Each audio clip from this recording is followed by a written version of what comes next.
हमारे Jaipur dialogues store को visit करें और ख़रीदें धार्मिक winter wear. Jackets, hoodies, T shirts, polo T shirts, short kurta और लॉन्ग कुर्ता, लिंक नीचे दिया हुआ है और स्टॉक लिमिटेड ही है। जल्द से जल्द क्रय करें।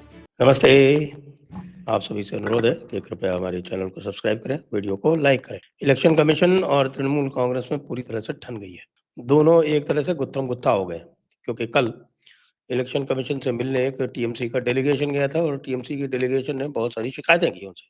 उन शिकायतों का भाई ईसीआई ने पॉइंट वाइज रिबटल दिया। ज्ञानेश कुमार जी ने उनकी सारी बातों को तर्क के साथ नकार दिया। और मजे की बात यह है कि सारा का सारा जो ओनस था वो टीएमसी पे ही डाल दिया। टीएमसी को बिल्कुल ऐसी आशा नहीं थी कि इस प्रकार का उत्तर उनको मिलेगा। यानी ईसीआई ने उसके साथ में एक retired IAS officer Subrato Gupta को स्पेशल रोल ऑब्जर्वर और लगा दिया।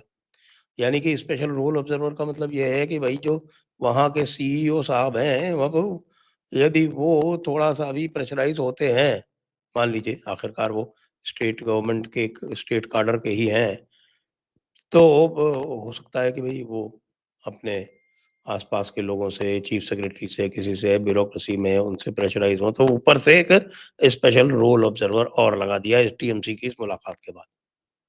है ना मज़े की बात? यानी फुल ऑन गुत्थम गुत्था ईसीआई वर्सेस टीएमसी। मिलने के बाद जानते क्या हुआ? मजे की बात यह है कि मुलाकात करके गए और उसके बाद फिर ईसीआई ने एक डीजीपी वेस्ट बंगाल को एक चिट्ठी लिख दी और कोलकाता पुलिस कमिश्नर को, और ये कहा कि आप इंश्योर करेंगे कि बीएलओस को किसी भी तरह का दबाव नहीं झेलना पड़े और उनको कोई भी पॉलिटिकल पार्टी की या पॉलिटिकल पार्टी वर्कर्स की तरफ से कोई धमकाने की कार्रवाई ना हो। अब इसका क्या मतलब है? सब जानते हैं कौन धमका रहा है उनको। अब पुलिस जो है वो इसको कैसे कैरी आउट करेगी, ये भी एक प्रश्न है। और स्पेशल रोल ऑब्जर्वर और बैठ गया जाके। सुनिए, फिर इस ईसीआई ने ये तृणमूल कांग्रेस को कहा कि भाई साहब ऐसा है, ये जो आप शिकायतें लेके आए हो बीएलओ का और ये सब, तो हम आपसे ये आशा करते हैं, हमारी आपसे आशा है कि आप लोग तृणमूल कांग्रेस वाले, आप बीएलओस को धमकी नहीं देंगे और बीएलओस को प्रभावित करने का प्रयास नहीं करेंगे डेड, शिफ्टेड और डुप्लीकेट वोटर्स के मामले में।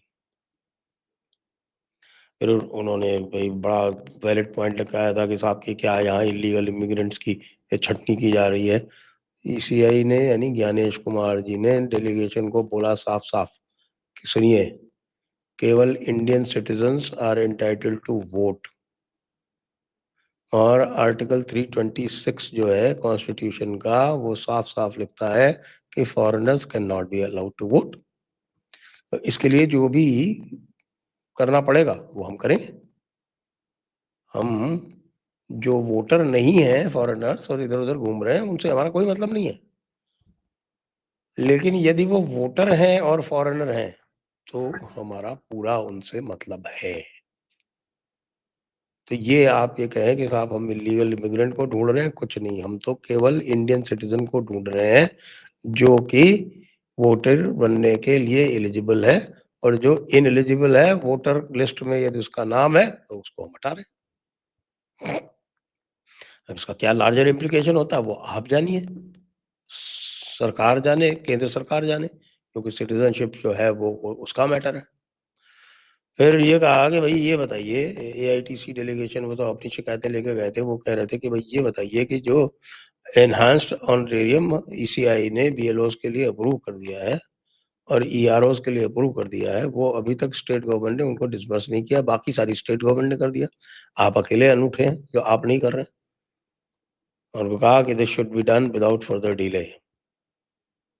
और एक चीज़ और बताई उनको, जो मेरे विचार से उनकी समझ में और भी अच्छी तरह से आ गई होगी, कि इलेक्टोरल रोल्स का प्रिपरेशन और इलेक्शंस का कंडक्ट करना पूरे एक ट्रांसपेरेंट तरीके से, पारदर्शी तरीके से, वो कॉन्स्टिट्यूशन और इलेक्टोरल लॉ जो representation of the people act है उसके अनुसार करना, ये ईसी की, इलेक्शन कमीशन की ये जिम्मेदारी है और कॉन्स्टिट्यूशन और इलेक्टोरल लॉ का पालन एआईटीसी को करना पड़ेगा। फिर एक बड़ी विचित्र वो समस्या लेके गए थे, वो कह रहे थे कि साहब कि ये जो हाई राइज अपार्टमेंट है इनमें पोलिंग स्टेशन नहीं सेटअप किए जाने चाहिए। मैं कहा, क्यों क्यों भाई, कारण बताएं। आपका अगर वोटर होगा तो उसको मना है क्या वहां पे वोट करने आना? ये हमारा दायित्व है, इलेक्शन कमीशन का दायित्व है, सरकार का दायित्व है, सबका दायित्व है कि वोटर को कम से कम ट्रैवल करना पड़े। अधिक से अधिक बूथ हमें स्थापित करने हैं, हम अधिक से अधिक बूथ स्थापित करेंगे, क्या दिक्कत है इसमें? बिल्कुल करेंगे। ये आपकी बात नहीं मानी जाएगी। अब आप ये बताएं कि भाई इससे क्या ध्वनि निकल रही है, क्योंकि बाहर आके डेरिक ओब्रायन जो थे वो बड़ी जोर जोर से बोल रहे थे, बड़ी जोर जोर से बोल रहे थे। तो अब इस बात से तो इनकी बोलती ही बंद हो गई और ये भी पता चल गया कि भाई जी ये जानिए कि ज्ञानेश कुमार जो है वो लगता ऐसा है कि किसी दूसरी मिट्टी का बना हुआ है। ये तो राजीव कुमार से ही परेशान थे। राजीव कुमार तो खाली थोड़े बहुत नज़्में वज़्में गज़लें सुना के और काम चला लिया करते थे। ये बंदा तो हिलता ही नहीं है। ये बंदा तो हिलता ही नहीं है। स्पेशल इलेक्टोरल रोल ऑब्जर्वर और लगा दिया और उनको जो है वो सुप्रीम कोर्ट भी सपोर्ट कर रहा है, क्योंकि सुप्रीम कोर्ट ने 2 दिन पहले ये साफ-साफ कह दिया कि भई आप क्या सोचते हैं कि कोई भी आधार कार्ड लेके आ जाएगा कोई फॉरेनर, तो वो वोटिंग देने के लिए, वोट करने के लिए एलिजिबल हो जाएगा। उनका कि मतलब ये किसी से कोई पूछताछ ही ना करे। क्या इलेक्शन कमीशन क्या पोस्ट ऑफिस है? ये सवाल पूछे ये जस्टिस सूर्यकांत ने, चीफ जस्टिस ऑफ इंडिया ने। हालत खराब हो गई। कपिल सिब्बल वहाँ से भाग छूटे एक तरह से समझ लीजिए। तो ये जो कॉम्बिनेशन हो गया साहब कि सुप्रीम कोर्ट और इलेक्शन कमीशन दोनों एक साथ हैं और ये साफ-साफ कह दिया गया है कि ये कॉन्स्टिट्यूशनल ड्यूटी है इलेक्शन करवाना, इलेक्टोरल लॉ के अनुसार, कॉन्स्टिट्यूशन के अनुसार। इसका मतलब यदि आप इसमें बाधा उत्पन्न करते हैं तो कॉन्स्टिट्यूशनल ब्रेकडाउन जो है वो सीधे-सीधे उसका अनुमान लगाया जा सकता है और उसके बाद फिर यदि सरकार को डिसमिस कर दिया जाए तो फिर कोई सुप्रीम कोर्ट भी बीच में नहीं आएगा। अब मुझे लगता है कि all India Trinamool Congress AITC अपने आप को कहती है, वैसे तो उनको टीएमसी कहा जाता है। उनके थोड़े से होश तो ठिकाने आए होंगे। उधर अखिलेश यादव भी ज़ोर-ज़ोर से चिल्ला रहे हैं, लेकिन आज उन्होंने जब इनका हाल देखा होगा, सोच में तो पड़े होंगे कि भई अब हमें भी कुछ करना चाहिए या नहीं करना चाहिए, क्योंकि वहाँ तो योगी आदित्यनाथ 2 कदम और आगे भी चले गए हैं। उन्होंने कहा कि आदित्य किसी भी आधार कार्ड को तो हम मानेंगे ही नहीं। लो, कर लो बात। योगी जी ने तो आधार कार्ड को पूरी तरह से मानने से मना कर दिया। तो कह रहे हैं कि भाई दूसरे डॉक्यूमेंट लाओ, क्योंकि आधार कार्ड के लिए तो वैसे भी कह दिया गया कि सिटीज़नशिप का प्रूफ नहीं है। तो मामला जो है वो अब हीट अप हो गया है। फिर इतना ज़्यादा हीट अप हो गया है अ, अब तृणमूल कांग्रेस के लिए एक गहरी समस्या बन गई है। अभी तक तो ये ऊपर-ऊपर से बोल रहे थे, अभी बीच में भी देखने को आया कि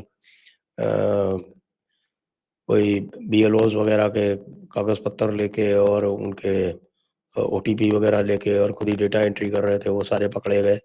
पकड़े गए लोगों को सस्पेंड भी किए जाने का प्रपोज़ल चल रहा है। हर तरह का फर्ज़ीवाड़ा इस बार रेडार पे है ज्ञानेश कुमार के और ज्ञानेश कुमार पूरी तरह से न केवल उसके प्रति चैतन्य है, कार्रवाई भी कर रहे हैं और कतई प्रेशर में नहीं आ रहे हैं। ये बड़ी बात है। कतई प्रेशर में नहीं आ रहे हैं और उन्होंने तय कर लिया कि भैया ये तृणमूल कांग्रेस की नक्शेबाजी, तमाशेबाजी ये बिल्कुल नहीं चलेगी। बिहार में एक व्यक्ति ने अपील नहीं की। ये तो सुप्रीम कोर्ट ने भी नोट किया कि भई हमने तो आपके लिए एक्स्ट्रा पैरालीगल्स भी लगाए थे। किसी ने उनको टच ही नहीं किया, किसी ने उनको अप्रोच ही नहीं किया। बंगाल में ऐसा क्या है एक्चुअली, क्या है ना, बिहार जो सक्सेसफुल हो गया, भयंकर सक्सेसफुल हो गया, उसके बाद अब तृणमूल कांग्रेस के पास कोई बहाना नहीं है बनाने का।